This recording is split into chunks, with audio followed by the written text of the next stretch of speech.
Meron po akong ipaparinig sa inyo na sagot ni Pangulong Marcos nang siya ay tanungin ng media tungkol po dun sa relasyon ng Pangulong Marcos mismo sa mga Duterte.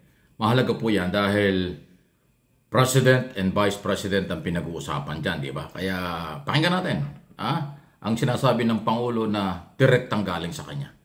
You also said last week that you found the silence of Vice President Sara Duterte understandable, even as her family members have attacked you lately. And some analysts have even said that the family is out to undermine your policy.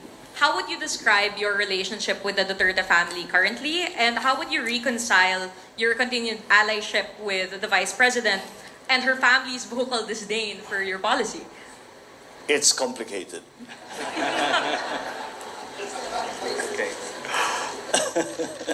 All right. It's complicated. But if you ask about the one, of course, that I have the most contact with is Inday Sara, and how we were with each other during the campaign, after the election, it hasn't really changed.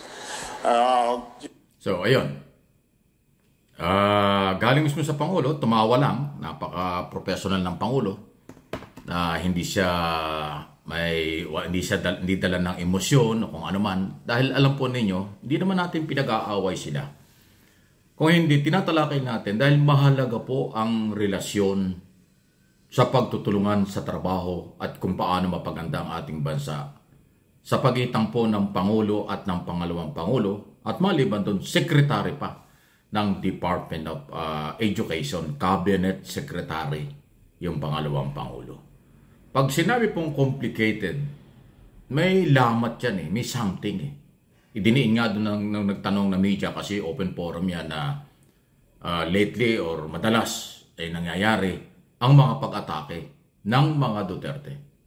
Hindi man si Vice President Secretary Sara Duterte ang bumabanat, pero yung kapatid at magulang at yung kanilang mga followers mismo ay talagang matitindi ang sinasabi sa ating gobyerno. Pero ganun ang sagot ng Pangulo. Pag-kumpirma yan, pag-amin ng Pangulo na may something, meron ho talagang lamat na.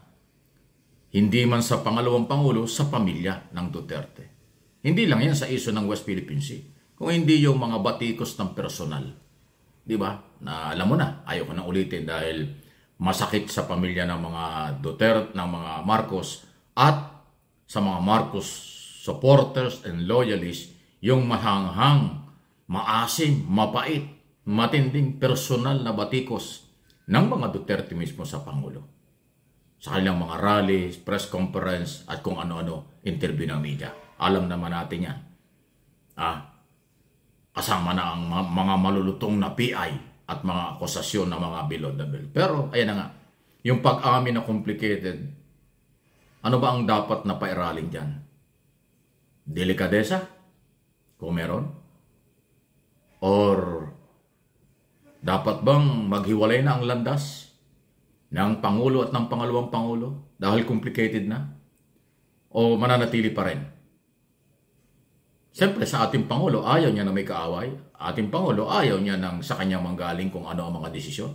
Ako, ang tingin ko rito kung magre-resign, tanong ko lang kung magre-resign si Sara Duterte as secretary, hindi masama. Lalo na kung revocable bilang delikadesa.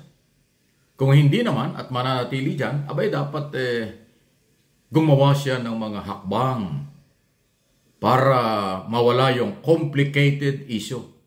Maibalik sa dati ang napakainit at 100% na relasyon bilang ama at ina ng ating bansa. Di ba? Hindi pwedeng baliwala. Hindi pwedeng no comment yan. Di ba? Dapat merong inisitibo. May pamamaraang gagawin ang pangalawang Pangulo para mabura sa kaisipan ng Pangulo ang complicated relationship. Di ba? Hindi manggagaling sa Pangulo para maayos yung complicated na yan. Dapat sa pangalawang Pangulo dahil galing sa kanyang pamilya ang mga dahilan kung bakit ganyan na ang nararamdaman ng pamilyang Marcos. Hindi lang ho si Pangulong Marcos yan. Nakikita naman nyo yung First Lady. Hindi na nga sila nagtatabi sa upuan kapag mayroong mga departure at saka arrival speech si Pangulong Marcos kapag nagbibiyahe sa labas ng bansa. Talagang magkahiwalay na ng upuan, dating magkasama yan. At kahit doon sa pinakahuli, doon sa red carpet, before umakyat ng eroplano, hindi na nga lumalapit ang First Lady.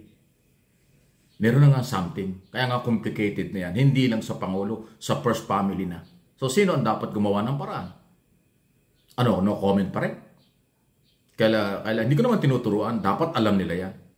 Kung sila'y mga professional, mga abogado yan, dapat alam nila kung ano kailan dapat gawin para maging matibay pa rin ang relasyon. Ito kasing complicated issue o relasyon. Hindi natin alam kung kailan tatagal yan. Mananatili ba yan o temporary lang? Lalala ba yan o paano? Yan ang hindi natin alam. Kaya, ini-comment, reaksyon, inuulit ko, tinatalakay ko ito hindi para pag-awayin. Tinatalakay ko ito para alam natin, alam ninyo, na ating mga followers at supporters, subscriber, viewers dito sa aking mga channel. Kasi mahalagang alam natin ang galaw ng ating Pangulo, policy ng ang ating Pangulo, at yung relasyon ng ama at ina ng bansa. President and Vice President. Okay? Comment lang po. Sunod na ating pag-usapan. Ito yung kay Congressman Pantaleon Alvarez ng Davao, hindi ho pwedeng sorry lang. Seryoso po ang ating national government, especially ang National Security Advisor, National Security Council, panagutin. Kasi si Alvarez pala, reserve officer ng Philippine Marines. Pero siya nagsabing dapat ay mag-withdraw ng support ang military kay Pangulong Marcos para daw mapabilis ang pagtatanggal sa kanya. So labag daw yan sa batas at dapat panagutin.